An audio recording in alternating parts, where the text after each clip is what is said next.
অসত্য এবং বিভ্রান্তিমূলক তথ্য গণমাধ্যমে উপস্থাপনের জন্য স্থানীয় সরকার উপদেষ্টা পদে জনাব সজীব ভুঁইয়ার বহাল থাকার নৈতিক অধিকার হারিয়েছেন।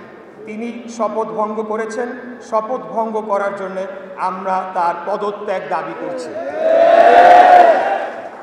নির্বাচনী ট্রাইব্যুনাল মামলা নম্বর 15/2020 ঢাকা দক্ষিণ সিটি কর্পোরেশনের মেয়র নির্বাচনে বিগত 1 ফেব্রুয়ারি 2020 তারিখে মেয়র নির্বাচনের ফলাফল ও 4 ফেব্রুয়ারি 2020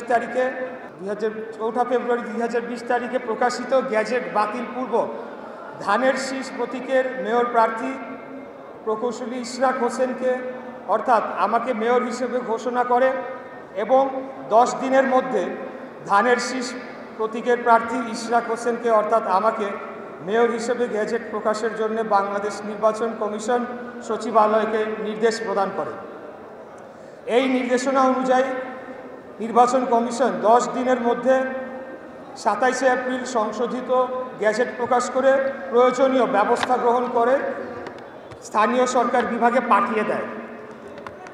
এই সংশোধিত গ্যাজেট পেয়ে শপথ অনুষ্ঠানের আয়োজন ছাড়া স্থানীয় সরকার বিভাগের আর কিছুই করণীয় নেই।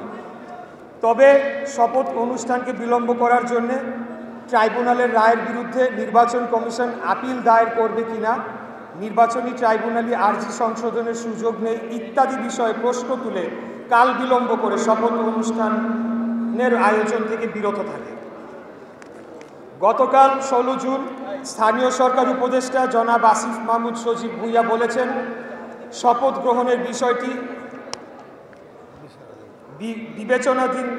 বিচারাধীন থাকা অবস্থায় গ্যাজেটের মেয়াদ শেষ হওয়ায় শপথ পড়ানো যায়নি। তার কথা সত্য হলে ভবিষ্যতে কোনো নির্বাচিত প্রতিনিধি আর শপথ পড়ার সুযোগ পাবেন না। অর্থাৎ বিজয়ী প্রার্থীর নামে গ্যাজেট প্রকাশিত হলে পরাজিত প্রার্থী অথবা যে কোনো একজন নাগরিককে সজীব ভুঁইয়ার মতো একজন ব্যক্তি ইন্ধন দিয়ে শপথ না পড়ানোর জন্য মহামান্য হাইকোর্ট ডিভিশনে রিট মামলা দায়ের করবে। আর ওই রিট মামলা 30 দিন অনিষ্পন্ন থাকলে গ্যাজেটে উল্লেখিত 30 দিনের মেয়াদ শেষ হয়ে গেলে ভবিষ্যতে কোনো জনপ্রতিনিধি শপথ পড়ার সুযোগ পাবেন না। মূলত স্থানীয় সরকার উপদেষ্টা রাজনৈতিক ও আর্থিক অন্যায়ভাবে লাভবান হওয়ার জন্য তার পছন্দের একজন ব্যক্তিকে প্রশাসক নিয়োগ করে আর্থিক ও রাজনৈতিকভাবে ফায়দা লোটার চেষ্টা করছেন। এক্ষেত্রে জনাব সজীব ভুঁইয়া দেশের জনগণের ম্যান্ডেটকে অবজ্ঞা করেছেন, গণতন্ত্রকে বৃদ্ধাঙ্গুলি দেখিয়ে অসত্য তথ্য দিয়ে জনগণকে বিভ্রান্ত করেছেন, যা প্রতারণার শামিল। স্থানীয় সরকার উপদেষ্টা উল্লেখ করেছেন, ঢাকা দক্ষিণ সিটি কর্পোরেশনের জনগণ দীর্ঘদিন ধরে নাগরিক সেবা হতে বঞ্চিত হচ্ছে। আমার দৃঢ় বিশ্বাস বয়স এবং অভিজ্ঞতা কম হওয়ার কারণে তিনি জানেন না সিটি কর্পোরেশনের কোন দপ্তরে কী ধরনের সেবামূলক কাজ হয়ে থাকে।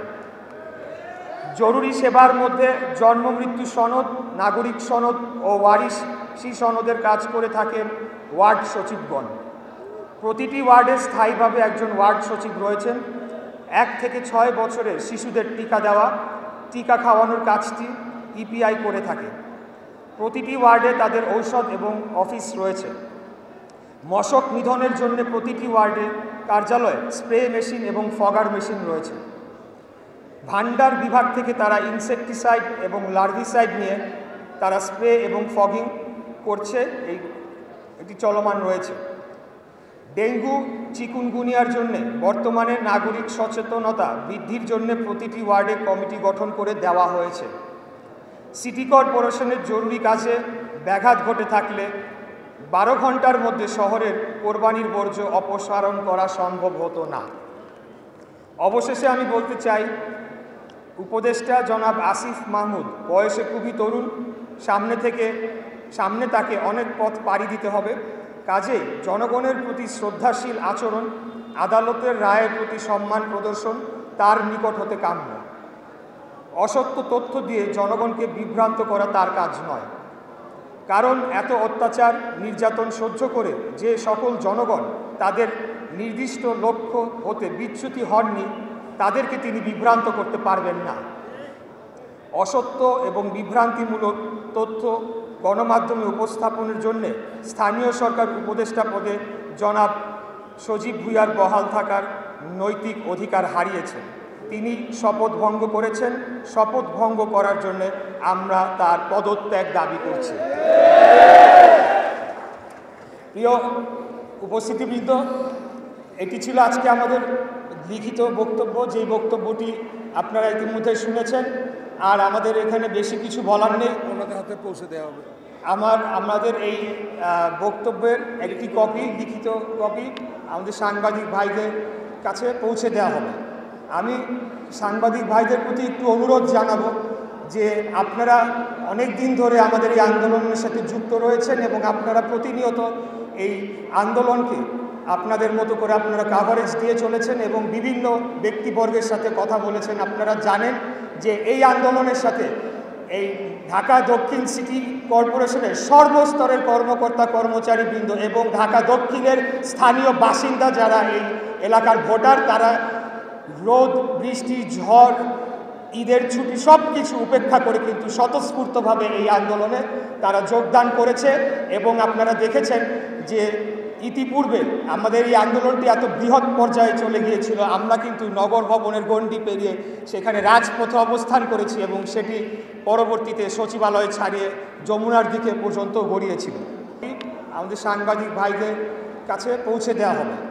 আমি সাংবাদিক ভাইদের প্রতি একটু অনুরোধ জানাবো যে আপনারা অনেক দিন ধরে আমাদের এই আন্দোলনের সাথে যুক্ত রয়েছেন এবং আপনারা প্রতিনিয়ত এই আন্দোলনকে আপনাদের মতো করে আপনারা কাভারেজ দিয়ে চলেছেন এবং বিভিন্ন ব্যক্তিবর্গের সাথে কথা বলেছেন। আপনারা জানেন যে এই আন্দোলনের সাথে এই ঢাকা দক্ষিণ সিটি কর্পোরেশনের সর্বস্তরের কর্মকর্তা কর্মচারীবৃন্দ এবং ঢাকা দক্ষিণের স্থানীয় বাসিন্দা যারা এই এলাকার ভোটার, তারা রোদ, বৃষ্টি, ঝড়, ঈদের ছুটি সব কিছু উপেক্ষা করে কিন্তু স্বতঃস্ফূর্তভাবে এই আন্দোলনে তারা যোগদান করেছে।